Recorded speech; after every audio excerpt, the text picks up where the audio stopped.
yang dimaksud dengan dimensi kesadaran itu adalah lapis-lapis kesadaran dalam proses perjalanan seseorang atau katakanlah orang yang manusia hidup. Nah, untuk itu supaya kita lebih jelas, maka kita perlu memahami bagaimana kesadaran-kesadaran itu.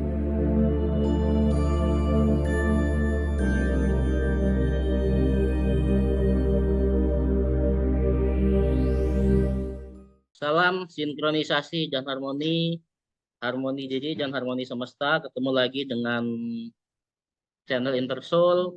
Pada kesempatan kali ini kita akan melanjutkan materi yang sebelumnya sudah dijelaskan oleh Bang Faisal. Itu terkait masalah diagram kesadaran. Monggo Bang, persilahkan Bang Faisal. Ya. Assalamualaikum warahmatullahi wabarakatuh. Waalaikumsalam warahmatullahi wabarakatuh. Shalom, salam sejahtera untuk kita semua. Selamat malam. Salam dari Papua. Apa sih yang dimaksud dengan dimensi kesadaran? Nah, yang dimaksud dengan dimensi kesadaran itu adalah lapis-lapis kesadaran dalam proses perjalanan seseorang atau katakanlah orang yang manusia hidup seperti itu. Jadi ketika kita dalam konteks pembelajaran ini tentunya kita akan mempelajari, kemudian kita juga akan mempertanyakan sebetulnya mau dibawa kemana sih pembelajaran ini, kan seperti itu.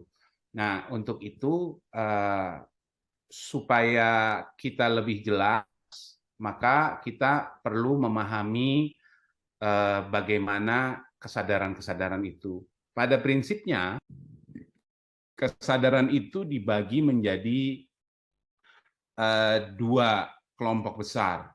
Yang pertama adalah lapis kesadaran terstruktur, kemudian yang kedua adalah lapis kesadaran tidak terstruktur, atau dalam bahasa yang dulu Kang As sering sampaikan itu unstructured conscious dan structure conscious. Nah, dalam hal ini kesadaran terstruktur itu dibagi lagi menjadi 7 lapis kesadaran. Kesadaran yang awal adalah kesadaran fisik. Kesadaran fisik itu apa sih? Nah, kesadaran fisik itu adalah kesadaran di mana kesadaran itu dikaitkan dengan kesadaran panca indera kita. Jadi kesadaran fisik itu adalah kesadaran yang dikaitkan dengan kesadaran panca indera.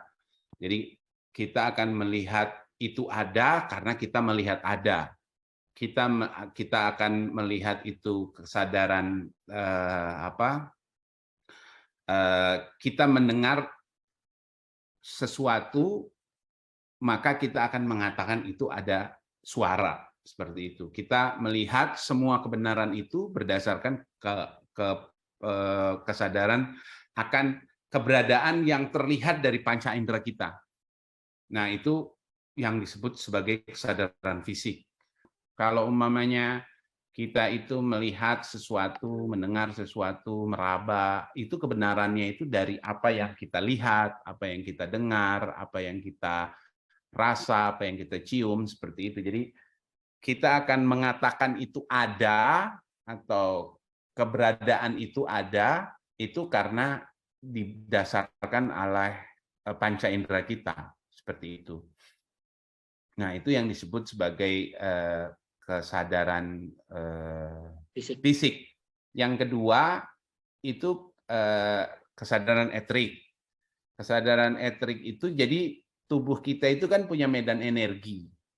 Kebenaran kesadaran yang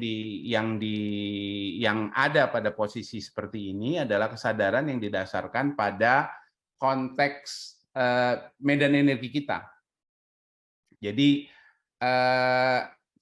katakanlah seperti ini, kita merasakan sesuatu walaupun sesuatu itu tidak ada. Katakanlah begini, kita masuk kepada satu tempat gelap atau sesuatu yang agak asing gitu, kemudian kita merasakan bahwa ini ada sesuatu yang kita rasa.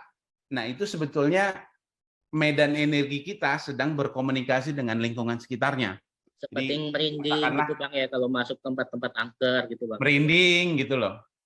Nah, jadi merinding itu sebetulnya medan energi kita yang berkomunikasi. Sedang berinteraksi.